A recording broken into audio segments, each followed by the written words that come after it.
The quotation mark did not start as a mark for quotations. In 15th-century manuscripts, someone drew a small double mark out in the margin, and it had nothing to do with speech. It sat there to flag a passage worth remembering, a line the reader was meant to slow down and notice. So how did a doodle that just meant pay attention here become the universal sign for someone said this? The trail runs from monks copying books by candlelight all the way to bird tracks in fresh snow. And hidden inside it is a shape you have stared at your entire life without ever really seeing it. This is FactCat. Meet the quotation mark. The oldest clear fingerprints on this belong to a scholar named Francesco Filelfo, a humanist working in Milan. Around 1483, he published a fresh edition of the philosopher Aristotle, and next to the important quotes, he inked a pair of slanted double dashes down the left margin.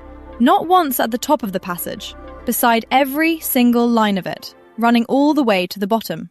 Picture a whole paragraph with a little ladder of marks climbing down its edge, each rung quietly insisting this part matters. Filelfo was not inventing a symbol for speech at all. He was building a spotlight, one line at a time, and that spotlight is the ancestor of the modern double quotation mark. But there is an even older thread here, and it belongs to the single quotation mark. That one traces all the way back to ancient Greek writing, borrowed and reshaped by the monks who copied manuscripts by hand. Back in the 7th century, the scholar Isidore of Seville wrote down the tool they used, the Greek diple, a small chevron shaped like the tip of an arrow, aimed at a line worth calling out. Same instinct as Filelfo, look here, except a full 1,000 years earlier. That little arrow is why, for centuries, calling attention to a line and quoting a line were basically the same gesture. And when the single mark resurfaced around 1800, it came back with a brand new job, marking a quote tucked inside another quote, a second voice nested neatly within the first. That nesting rule still trips people up today, because once you drop a quote inside a quote inside a quote, the marks have to keep alternating, single, double, single, all the way down. A little set of Russian dolls made of punctuation. For a long stretch, the mark lived a double life. Through the 1600s, the habit narrowed, and the marginal note became tied specifically to quoted material.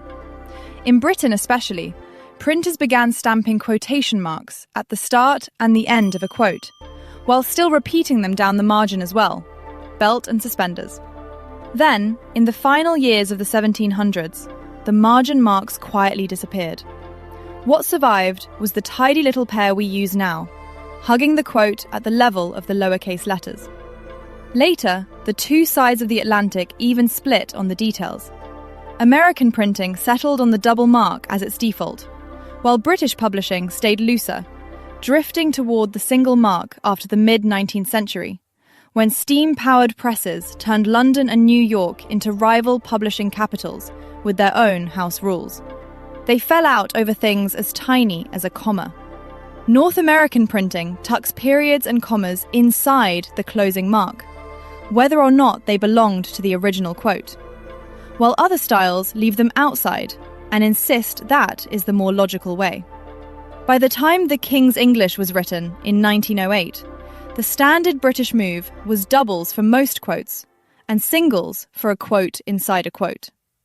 Now look at the marks themselves, because they secretly come in two very different species. The ones on your keyboard are the straight vertical kind, where the left and the right are identical, blunt little tally marks. Typographers have unkind names for those dumb quotes: typewriter quotes, ASCII quotes.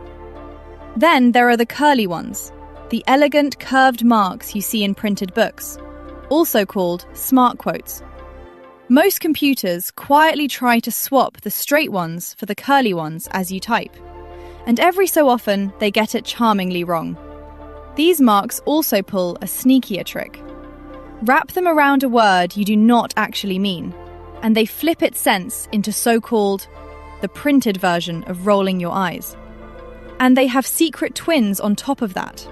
The closing single curly mark is shaped exactly like an apostrophe. The double one is identical to the ditto mark, the symbol that means same as the line above. one tiny curl, doing several completely separate jobs depending on where it lands. Here is that shape I promised you, the one hiding in plain sight. Take a close look at a pair of curly double quotation marks. The opening marks are 2 commas lifted to the top of the line and spun around. The closing marks are 2 commas raised straight up to that same height. And typographers have a quiet little nickname for them, based purely on what they look like, 66 and 99.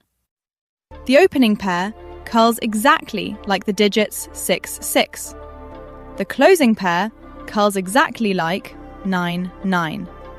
Once someone points it out, you genuinely cannot switch it off.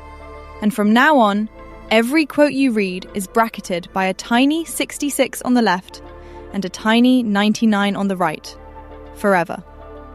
And once the mark left the margin, the world stopped agreeing on what it should even look like.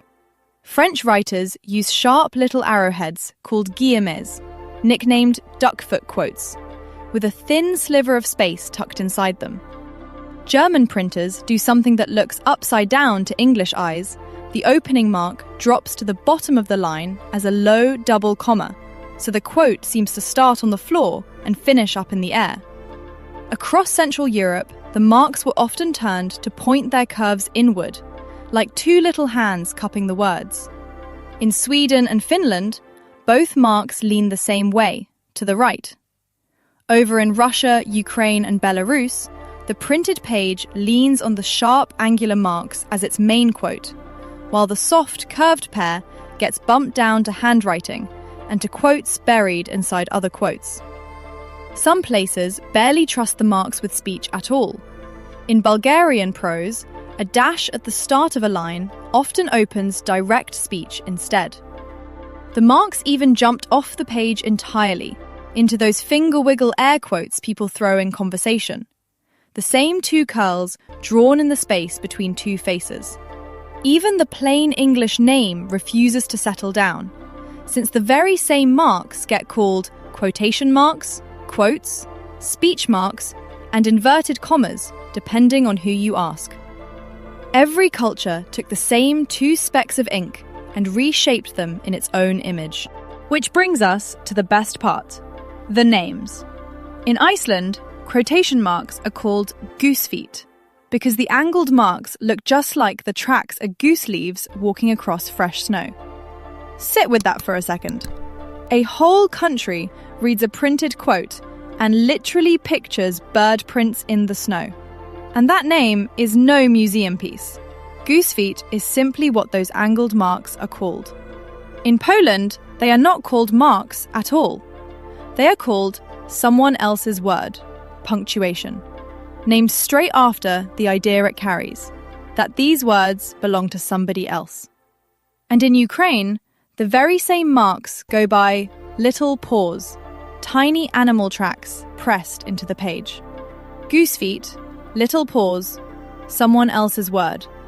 3 languages looking at 3 tiny poems, all describing the exact same specks of ink.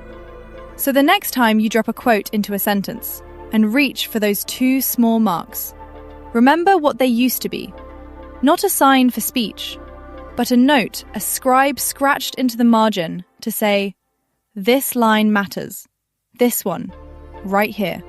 6 centuries later, that same little flag has folded onto the lowercase line, split into a 6-6 and a 9-9, and picked up names like Goose Feet and Little Paws along the way. It never really was about quotations. It was always about one quiet instruction. Look here. Mind the margins. FactCat, out.